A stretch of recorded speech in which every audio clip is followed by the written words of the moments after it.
പുതിയൊരു വീഡിയോയിലേക്ക് സ്വാഗതം. ഇന്ന് നമ്മുടെ കൂടെ ഉള്ളത് പിയാജോയുടെ ആപ്പെ ഓട്ടോ പ്ലസ് എന്ന ഓട്ടോറിക്ഷയാണ്. ഇത് സാധാ ഓട്ടോറിക്ഷ പോലെ അല്ല, ഇത് 5 സീറ്റർ വണ്ടിയാണ്. അപ്പൊ നമുക്ക് ഈ വണ്ടി ഡീറ്റെയിൽ ആയിട്ട് ഇതിന്റെ ചുറ്റും ഒന്ന് നടന്ന് ഈ വണ്ടി ഒന്ന് ഡീറ്റെയിൽ ആയിട്ട് നമുക്കൊന്ന് പരിചയപ്പെടാം. അപ്പൊ നമ്മൾ ഇപ്പം കണ്ടല്ലോ, ഈ വണ്ടിക്ക് ഇലക്ട്രോണിക് ആക്സിലേറ്റർ ആണ് വരുന്നത്. അതായത് കേബിൾ ഇല്ലാതെ ഇലക്ട്രോണിക് ആയിട്ട് കൺട്രോൾ ചെയ്യുന്ന ആക്സിലേറ്റർ ആണ് വരുന്നത്. പിന്നെ അവിടെയാണ് നമ്മുടെ വണ്ടിയുടെ ഹാൻഡ് ബ്രേക്ക് വെച്ചിരിക്കുന്നത്. ഇതാണ് നമ്മുടെ വാഹനത്തിന്റെ ബാറ്ററി ഇരിക്കുന്ന സ്ഥലം. കൂടാതെ ബാറ്ററി ഇരിക്കുന്നതിനോട് ചേർന്ന് ഒരു വാട്ടർ ബോട്ടിൽ, ഒരു വെള്ളം കുപ്പി വെക്കുവാനുള്ള ഒരു സംവിധാനം കൂടെ ഉണ്ട്. പിന്നെ നമ്മുടെ സീറ്റിന് അടിയിലായിട്ടാണ് സ്റ്റെപ്പിന് ടയർ ക്രമീകരിച്ചിരിക്കുന്നത്. പിന്നെ രണ്ട് വശങ്ങളിലായിട്ട് ഓപ്പൺ ചെയ്യാവുന്ന ഡോർ ഉണ്ട്. നമുക്ക് മാനുവലി ഓപ്പറേറ്റ് ചെയ്ത് തുറക്കാൻ പാകത്തിനുള്ള ഡോർ ആണ് ഇപ്പോഴത്തെ ഓട്ടോ പ്ലസിൽ വന്നിരിക്കുന്നത്. ഇത് പുതിയൊരു വാഹനമാണ്, 5 സീറ്റർ വണ്ടിയാണ്.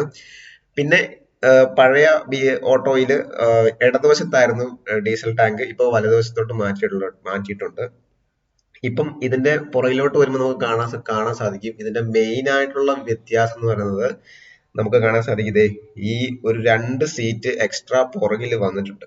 അതായത് നമ്മൾ ജീപ്പിനൊക്കെ കാണുന്ന പോലെ പുറകിലത്തെ സീറ്റ് ഇത് ആ ഒരു സിസ്റ്റം പോലെ ആക്കിയിരിക്കുകയാണ്. അപ്പം നമുക്ക് ഇതിലേക്ക് ചവിട്ടി കയറുവാനായിട്ട് താഴെ ഒരു ഫൂട്ട് റെസ്റ്റ് കൊടുത്തിട്ടുണ്ട്.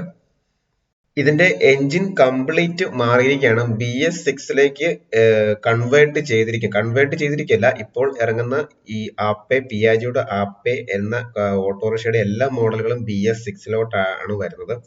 അപ്പം കൂടുതൽ മൈലേജും പിന്നെ പവറും കൂടിയിട്ടുണ്ട്. ഇപ്പൊ നമുക്ക് ആ സൈഡിൽ കാണാൻ സാധിക്കും, ഓട്ടോ പ്ലസ് എന്നാണ് ഇതിന്റെ ബാഡ്ജിങ് കൊടുത്തിരിക്കുന്നത്. ടയറുകൾ അത്യാവശ്യം നീറ്റ് സൈസുള്ള ടയറാണ്. പക്ഷെ നോർമൽ BS6 ആപ്പയും ഈ ഓട്ടോ പ്ലസുമായിട്ട് വീൽ ബേസിന്റെ അടിസ്ഥാനത്തിൽ കുറച്ച് വ്യത്യാസമുണ്ട്. കുറച്ച് നീളം കൂടുതലാണ് ഈ വണ്ടിക്ക്. അപ്പൊ കണ്ടില്ലേ, ഇതാണ് നമ്മുടെ വാഹനത്തിന്റെ ഡോർ. ഇങ്ങനെയാണ് ഡോർ ഓപ്പറേറ്റ് ചെയ്യുന്നത്. നമ്മുടെ ഫ്രണ്ടിലേക്ക് വരുമ്പോൾ നമ്മൾ പ്രസ് സൈഡിൽ കാണിച്ച പോലെ സെയിം ഫീച്ചറാണ് വരുന്നത്.